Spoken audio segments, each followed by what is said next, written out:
psicólogo e escritor Fernando Guilherme, que é também jornalista. Boa tarde, Guilherme. Boa tarde, mais uma vez, obrigado pelo convite. Senhor. Ok, e então eu vou começar aqui a querer saber de Guilherme, mas estamos mesmo num mundo violento ou essa afirmação, digamos, é mais falaciosa do que realista? A palavra que está no tema que qualifica que estamos num mundo violento é a palavra demonstração. Demonstração, do ponto de vista científico, é dar provas evidentes. E estamos, efetivamente, num mundo cada vez mais violento. Mas a violência que registramos no mundo tem muito a ver com aquilo que são a trajetória do processo civilizacional do mundo.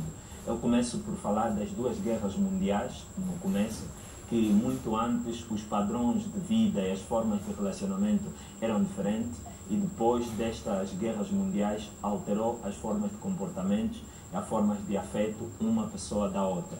E depois, cá no nosso caso de Angola, nós também registramos o conflito armado, que efetivamente acabou por criar dissabores entre pessoas próximas. Estou a falar de vizinhos que eram de partidos diferentes, um matava o outro. Estou a dizer de primos, familiares direito, que beneficiava de apoios de um partido, gozava de simpatia de uma força política e outro de uma outra, e acabaram por dividir famílias. Então, no quadro deste ambiente e desta ordem comportamental, que é normal em todas as sociedades, e aí começou a ocorrer essa ausência de afeto, a ausência de amor.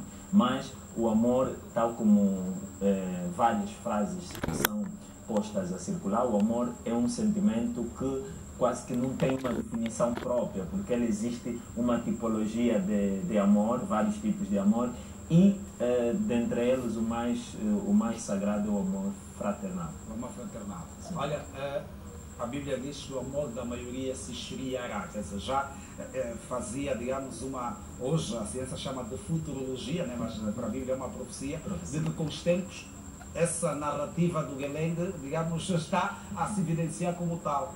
O ser humano, na sua opinião, diga a Florinda, quer daquilo que foi a perspectiva bíblica, quer aquilo que nós hoje observamos na realidade, parece já estar sempre em conflito entre o amor e o ódio, ou não?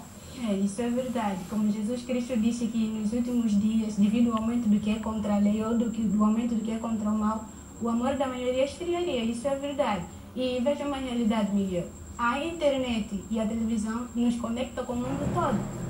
E as realidades que nós vemos no Brasil e por mundo afora, até aqui em Angola, são coisas de surpreender. Nós ficamos intrigados conosco mesmo. Às vezes eu já não me surpreendo com uma coisa bárbara que eu vejo. Eu fico preocupada comigo mesma por não me preocupar mais, por ver uma coisa assim.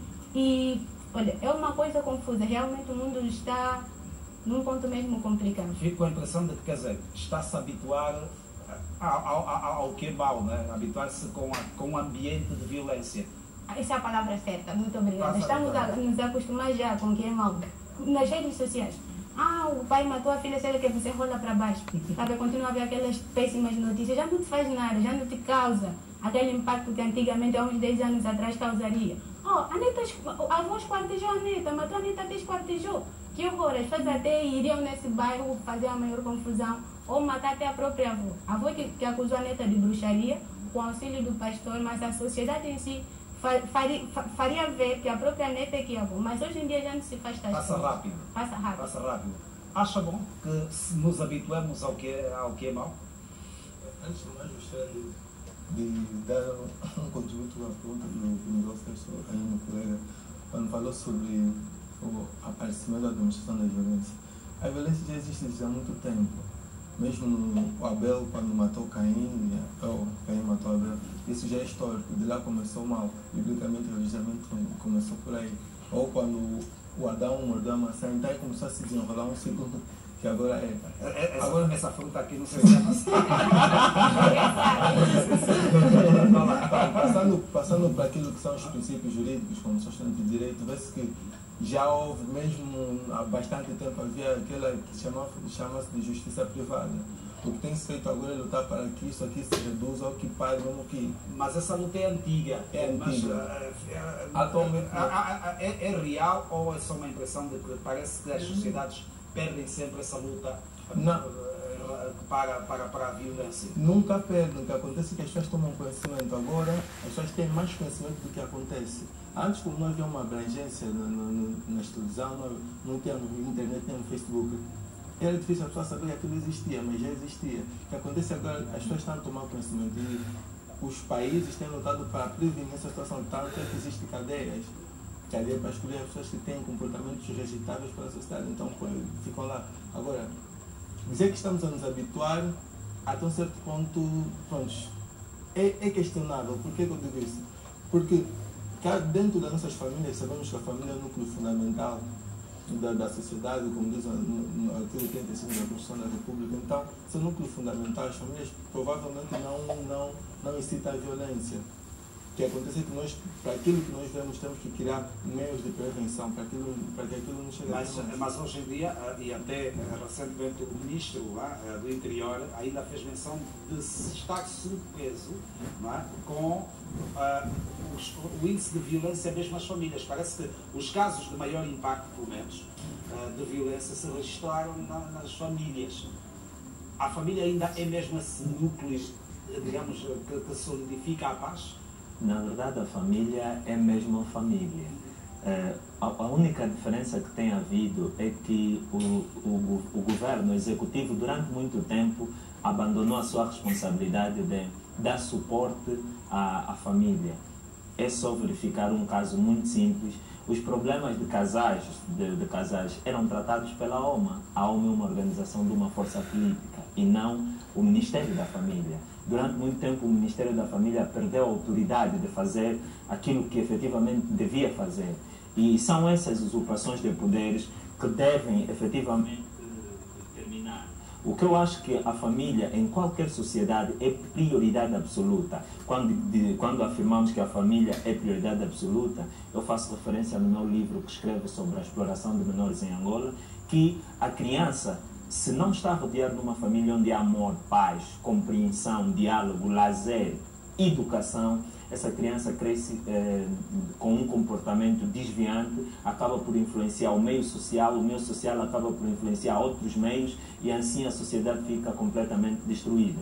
A família, no meu entender, deve ser valorizada não no aspecto só educacional, mas em todos os ângulos. Não existem escolas de arte para as famílias passarem um momento de lazer, um momento de aprendizado.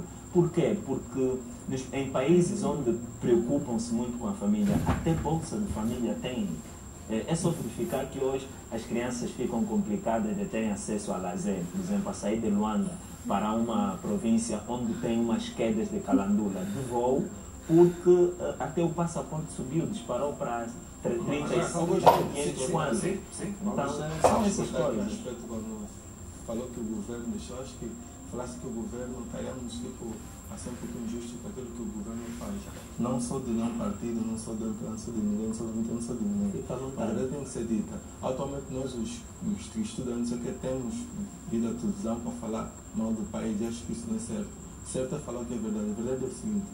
Não, estás a afirmar que eu estou a falar mal do país? Não, falo do modo geral. Como estudante de Direito, devias compreender que há seria falar mais do país nesse caso? Neste caso, é dizer, falar que assim, o Estado não tem contribuído para ajudar as famílias. O governo não faz aquilo que é possível. Tanto é que e não podia fazer mais do que possível. É esse o problema. No tribunal, na sala da família, tribunal provincial na sala da família, antes de se chegar ao veredito final, tenta-se no máximo fazer com que as pessoas conciliem, tentar trazer a conciliação para. Às vezes nós agimos porque estamos muito estressados, queremos terminar com a relação e sabemos que na separação entre os pais e os filhos sofrem. E para não quebrar esse amor no crescimento dos filhos, luta-se muito ou faz-se muito para que eles estejam unidos. E assim, peso embora nosso país não seja rico, mas tem feito o possível. O país não é rico. Nosso país, não estamos a falar de a afirmação errada, esse país é rico. Não. Uma coisa é teoria, outra coisa é prática. Não, a prática é o que está no solo angolano. Desde o capítulo, digamos, do amor, não é? Fora, digamos, de questões, vamos lá dizer, periféricas a essa situação. Okay. Acha que e faria essa pergunta. Acha que para que as famílias se mantenham sólidas, que promovam o amor, precisa haver intervenção do governo? Ou elas por si só devem ser capazes de promover isso com todos os, quer sejam elas mais pobres, mais ricas?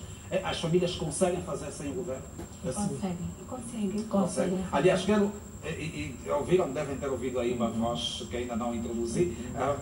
Chegou há pouco mesmo a Dionísio Leonardo, que é psicóloga. Boa tarde, bem-vindo. Boa tarde. Ok, sim, senhor. E já, obviamente, ainda bem que já começa a participar da conversa. As famílias, por si só, podem promover o amor nesse mundo violento sem a participação, de outras forças ou não?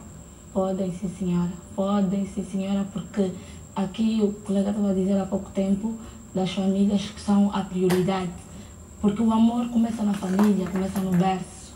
Então, se nós, e principalmente quando há a educação religiosa, então se de pequeno berço o pai e a mãe já te educa o amor, o carinho, a bondade, como o governo é que deve intervir no amor.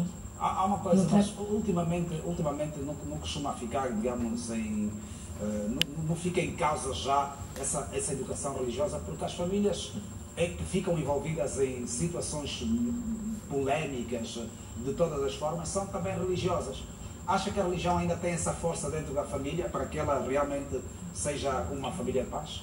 Ainda tem, porque tudo depende de como foi, de como começou a palavra lá dentro, de como começou. Porque quando a base é bem feita, então lá para cima nós estamos bem. Respondendo à religião, do ponto de vista psicológico, aprendemos que a formação da personalidade do indivíduo ela começa com a família. Família tem a religião, que são os elementos que formam a personalidade do indivíduo. A religião está presente. É só para ter ideia que a religião tem um poder muito forte na construção da personalidade do indivíduo. Grande parte das leis que a sociedade implementa, nós começamos a ouvi-las a partir da igreja por meio dos 10 mandamentos. Então, não matarás, a Bíblia já te proíbe. Quando chega na sociedade, existem leis para não matar. Então, são esse casamento que realmente a igreja ajuda a formar a personalidade do indivíduo. Mas hoje também nós estamos a ver que, por exemplo, essa avó que ela defende-se que tudo nasceu, digamos, que ouviu a igreja. Há uma senhora o ano passado que enterrou a filha viva porque foi o pastor quem disse. Quer dizer, são só 2 exemplos para não falar aqui de centenas. Volto a perguntar, a igreja por si só ainda é mesmo, digamos, essa instituição que agrega tantos valores de amor assim às famílias, da forma como nós vemos hoje as situações acontecer? A verdade é uma. Todos somos ensinados pela Bíblia e cabe a cada um decidir se obedece ou não. O que acontece na igreja? Nós é que estamos a estragar a igreja, queremos modernizar tanto. Valores que antes eram preciosos, princípios que antes eram preciosos, que começamos a aplicar, que aprendemos desde o berço.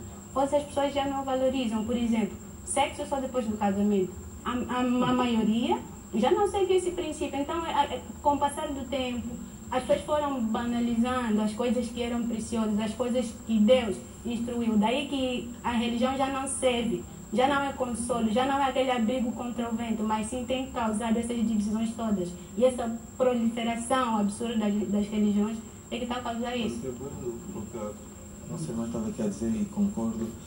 A essência da igreja é ligar a pessoa com Deus, ou fazer uma ligação espiritual.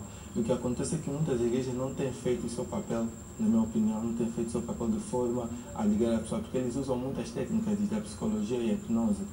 Há coisas que não são aceitáveis, que por mais que seja a pessoa que nós amamos de todo o coração, que nós nos entregamos, se a pessoa chegar para nós e nos dizer algo, não seremos capazes de fazer. Não seria capaz de, a minha namorada chegar para mim e dizer, olha, mata o teu irmão porque vai ser, não seria capaz de fazer. Mas se um pastor que não tem ligação comigo, não é meu pai, não é nada, tem capacidade de me persuadir até esse ponto, vamos parar para pensar se realmente é um ato divino ou um ato maligno. Sim, temos que... E eu chego à conclusão de que muitas atividades que dizem ser religiosas não são religiosas. De outra força, vêm com o intuito mesmo de destruir a família. Ou seja, o amor acaba a partir do momento que a pessoa começa a frequentar aquela igreja, a pessoa fica mais revoltada, fica mais fechada, está sempre na defensiva. Ou seja, eles tiram aquela pureza que o ser humano tem e põe algo que eles acham necessário para o crescimento do seu grupo, que eles vão chamar um dia da igreja. Olha, antes de fazer outra pergunta, quero que você também participe.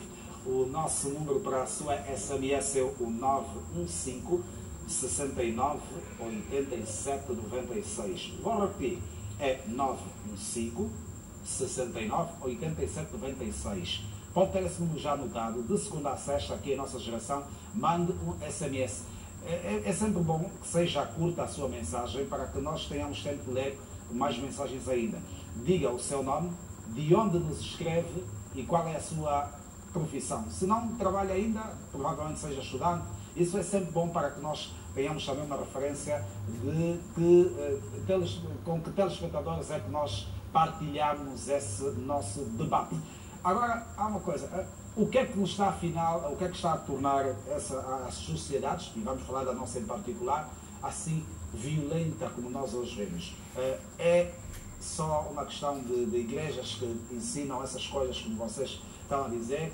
Há algum problema na família? É um problema fora de casa? É no serviço? Tem explicação isso? Tem sim. Tem uma profecia da Bíblia que diz que nos últimos dias, ou seja, que os últimos dias seriam difíceis e críticos. De manejar. Exatamente, manejar a suportar. As coisas seriam mesmo difíceis. E eu acredito mesmo de coração que isso é o cumprimento de profecias bíblicas.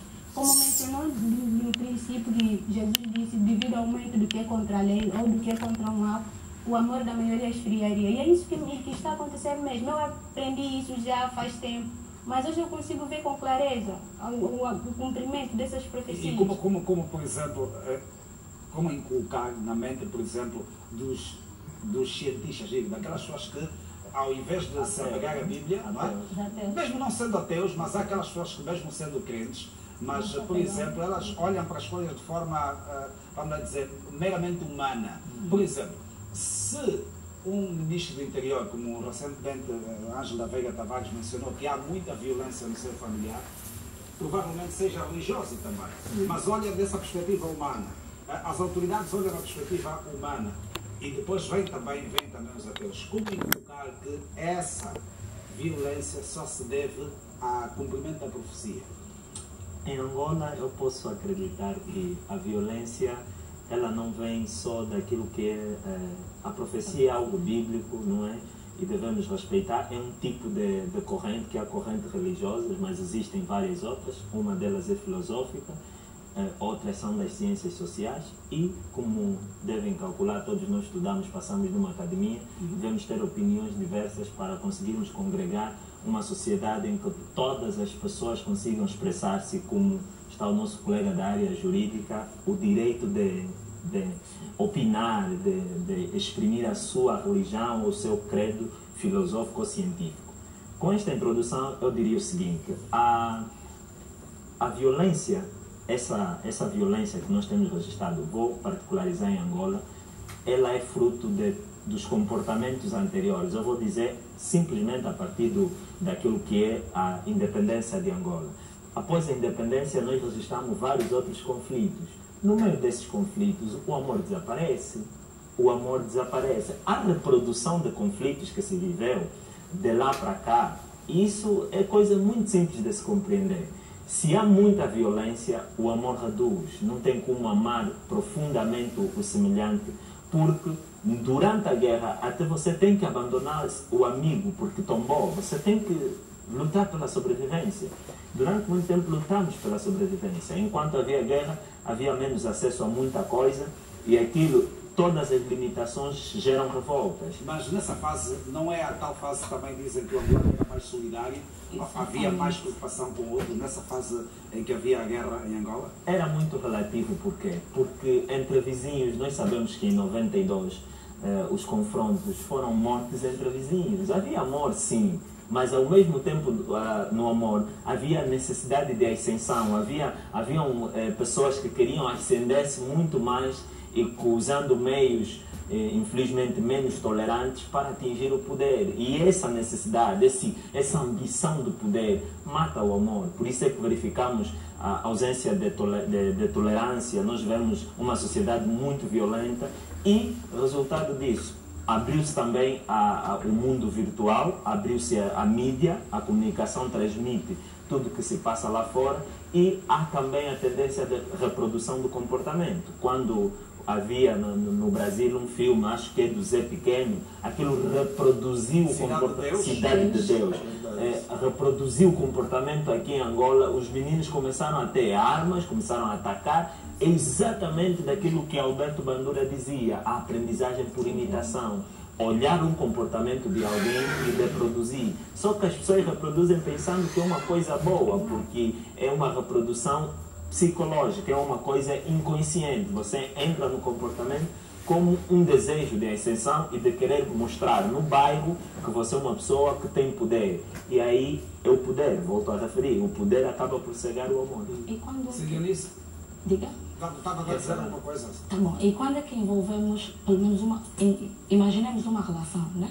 Em que o marido mata a mulher mata o marido. Aí não podemos dizer que isso vem de lá das gerações. Não, o que eu disse, por exemplo, aqui, e repito para responder à sua questão, é que quando o marido mata a mulher é uma violência, chama-se violência doméstica. A violência doméstica tem os seus fatores estudados. Enquanto repórter, várias vezes eu fiz reportagens ligadas a isso. E o que é que acontece? É aquilo que eu disse, reitero, o papel do Estado. Quando a família é frágil do ponto de vista financeiro, marido desempregado, desemprego não é responsabilidade do cidadão, é responsabilidade do Estado criar políticas para emprego.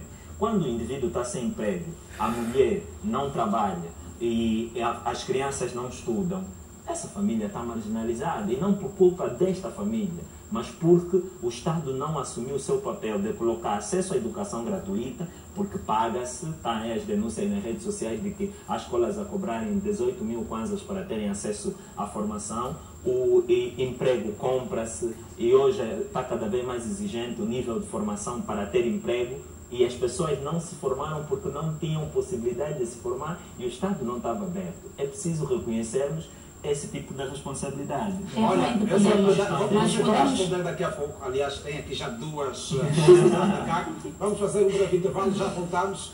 Não se esqueça, olha, tem aqui duas situações e as mensagens estão a chegar daqui a pouco também. Já lemos a sua participação. Fique bem.